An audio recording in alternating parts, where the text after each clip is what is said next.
ನಮಸ್ಕಾರ. ಶ್ರುತಿಸ್ಮೃತಿ ಪುರಾಣಾನಾಂ ಆಲಯಂ ಕರುಣಾಲಯಂ ನಮಾಮಿ ಭಗವತ್ಪಾದ ಶಂಕರಂ ಲೋಕಶಂಕರಂ. ಎಲ್ಲ ವೀಕ್ಷಕರಿಗೆ ಫೆಬ್ರವರಿ ತಿಂಗಳಿನ ಮಾಸ ಭವಿಷ್ಯವನ್ನ ತಿಳಿಸ್ಕೊಡುವಂತಹ ಪ್ರಯತ್ನವನ್ನ ನಾವು ಮಾಡ್ತಾ ಇದ್ದೀವಿ.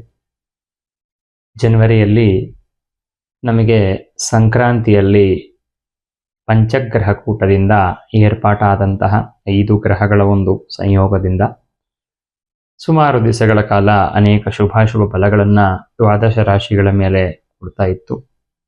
ಫೆಬ್ರವರಿ ತಿಂಗಳಿನಲ್ಲಿ ಯಾವ ರೀತಿಯಾಗಿರುವಂತಹ ಫಲಾಫಲಗಳನ್ನು ಗ್ರಹಗಳು ಕೊಡಬಹುದು ಅನ್ನುವಂತಹ ಒಂದು ಚಿಂತನೆಯನ್ನು ಮಾಡ್ತಾ ಫೆಬ್ರವರಿ ತಿಂಗಳಿನಲ್ಲಿ ತಿಂಗಳ 15 ದಿವಸದವರೆಗೆ ಮೊದಲು 15 ದಿವಸಗಳು ಮತ್ತೆ 15 ದಿವಸಗಳು ಒಂದು ರೀತಿ ಸ್ವಲ್ಪ ಎಲ್ಲ ರಾಶಿಯವರಿಗೂ ಸಣ್ಣ ಪುಟ್ಟ ವ್ಯತ್ಯಾಸಗಳು ಅಂತ ಕಾಣುತ್ತೆ.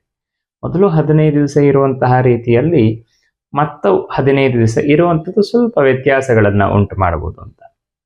ಇನ್ನು ವೃಷಭ ರಾಶಿಯವರಿಗೆ ನಾವು ಈ ತಿಂಗಳು ನೋಡಿದ್ರೆ ಒಳ್ಳೆ ಫಲಗಳು ಅಂತ ಹೇಳ್ಬೋದು. ಪ್ರಾರಂಭದಲ್ಲಿ ವೃಷಭ ರಾಶಿಯವರ ತಂದೆಗೆ ಸ್ವಲ್ಪ ಅನಾರೋಗ್ಯ ಆಗುವ ತರದ ಸಾಧ್ಯತೆ ಇರುತ್ತೆ. 15ನೇ ತಾರೀಕು ನಂತರದಲ್ಲಿ ಸ್ವಲ್ಪ ಎಲ್ಲ ಅನಾರೋಗ್ಯಗಳು ಅಂದ್ರೆ ಮಧ್ಯದಲ್ಲಿ ಬರುವಂತ ಅಮಾವಾಸ್ಯೆ ನಂತರ, ಮಾಘ ಮಾಸದ ಅಮಾವಾಸ್ಯೆ ನಂತರದಲ್ಲಿ ಸ್ವಲ್ಪ ಎಲ್ಲ ಸರಿ ಹೋಗುವಂತ ಸಾಧ್ಯತೆಗಳು ಕೂಡ ಇದೆ.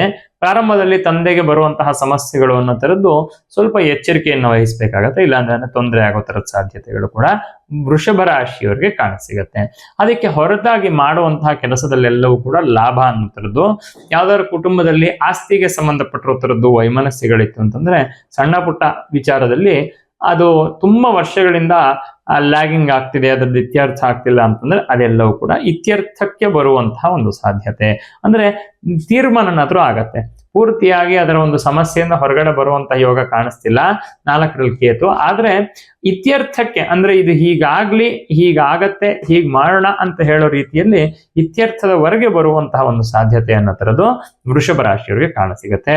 ವೃಷಭ ರಾಶಿಯವರಿಗೆ ಸ್ವಲ್ಪ ಅವರ ಮಾತಿನಿಂದ, ಅವರ ಒಂದು ಬಿಹೇವಿಯರ್ ಇಂದ ಅವರಿರುವಂತಹ ಸಮಸ್ಯೆಗಳನ್ನ ಟ್ರಬಲ್ ಶೂಟ್ ಮಾಡೋದು ಈ ತಿಂಗಳು ಅವ್ರಿಗೆ ಕೈಗೂಡುತ್ತೆ. ಹಾಗಾಗಿ ಮಾಡುವಂತಹ ಅವರು ಎಲ್ಲಿ ವೃತ್ತಿಯನ್ನ ಮಾಡ್ತಾರೋ ಅಲ್ಲೆಲ್ಲ ಸ್ವಲ್ಪ ಗೌರವ ಮನ್ನಣೆಗೆ ಪಾತ್ರರಾಗ್ತಾರೆ. ಅಥವಾ ಯಾವ್ದಾದ್ರು ಬಿಸ್ನೆಸ್ ಅನ್ನ ಮಾಡ್ತಿರತಕ್ಕಂಥವ್ರಾದ್ರು ಅಂತಾದ್ರೆ ಇವ್ರನ್ನ ಯಾರು ಪ್ರಯೋಜನ ಇಲ್ಲ, ಇವ್ರು ಯಾರು ಏನೋ ಮಾಡ್ಲಿಕ್ಕೆ ಆಗಲ್ಲ ಅಂತ ಅಂದ್ಕೊಂಡಿರ್ತಾರೆ, ಅವರೇ ಇವ್ರನ್ನ ಅಪ್ರೋಚ್ ಮಾಡ್ಕೊಂಡು ಬರುವಂತಹ ರೀತಿಯಲ್ಲಿ ವೃಷಭ ರಾಶಿಯವರಿಗೆ ತುಂಬಾ ಒಳ್ಳೆ ಫಲಗಳು ಅನ್ನೋ ತರದ್ದು ಪ್ರಾಪ್ತವಾಗತ್ತೆ.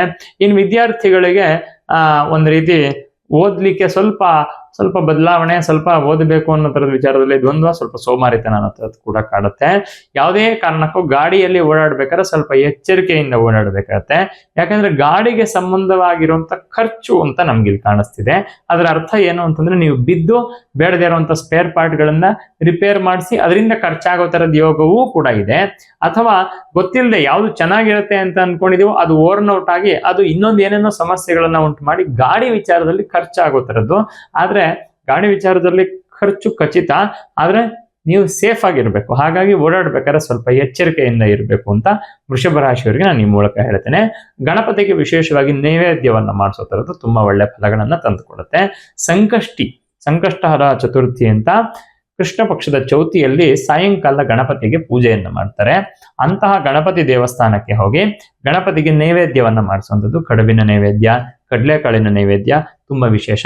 ಅದರಲ್ಲೂ ಕೂಡ ಹುರುಳಿ ಕಾಳು ಹಾಕಿ ಮಾಡಿರುವಂತಹ ಒಂದು ಹುಸ್ಲಿ ಪಲ್ಯ ಈ ರೀತಿಯಾಗಿರುವಂತಹ ನೈವೇದ್ಯವನ್ನ ಮಾಡಿದಾದ್ರೆ ತುಂಬಾ ಉತ್ತಮ ಪಕ್ಷದಲ್ಲಿ. ಅಥವಾ ಎಲ್ಲ ಕಾಳುಗಳ ಮಿಶ್ರಣವನ್ನ ಮಾಡಿರುವಂತಹ ಒಂದು ಪದಾರ್ಥವನ್ನಾದ್ರೂ ನೈವೇದ್ಯವನ್ನ ಮಾಡಿಸುವಂಥದ್ದು ತುಂಬಾ ಒಳ್ಳೆ ಫಲಗಳನ್ನ, ಅಥವಾ ಸಿಹಿ ಪದಾರ್ಥಗಳು ತೆಂಗಿನಕಾಯಿ ಬೆಲ್ಲ ಆದ್ರೂ ಕನಿಷ್ಠ ಪಕ್ಷದಲ್ಲಿ ನೈವೇದ್ಯವನ್ನ ಮಾಡಿಸುವಂಥದ್ದು ವೃಷಭ ರಾಶಿಯವರಿಗೆ ಒಳ್ಳೆ ಫಲಗಳನ್ನು ತಂದುಕೊಡುತ್ತೆ. ಒಟ್ಟು ದ್ವಾದಶ ರಾಶಿಯವರಿಗೆ ಅವರಿಗೆ ಇರುವಂತಹ ಒಂದು ಗ್ರಹಗಳ ಸಂಚಾರ, ಗ್ರಹಗಳು ಕೊಡಬಹುದಾಗಿರುವಂತಹ ಒಂದು ಫಲವನ್ನ ನಿರೀಕ್ಷಣೆಯನ್ನ ಮಾಡಿ ಎಲ್ಲರಿಗೂ ಕೂಡ ಈ ರೀತಿ ಫಲಗಳು ಅನ್ನುವಂಥದ್ದು ಪ್ರಾಪ್ತವಾಗಬಹುದು ಅಂತ ಹೇಳುವಂತ ಪ್ರಯತ್ನವನ್ನ ಮಾಡಿದ್ದೇನೆ. ನಮಸ್ಕಾರ.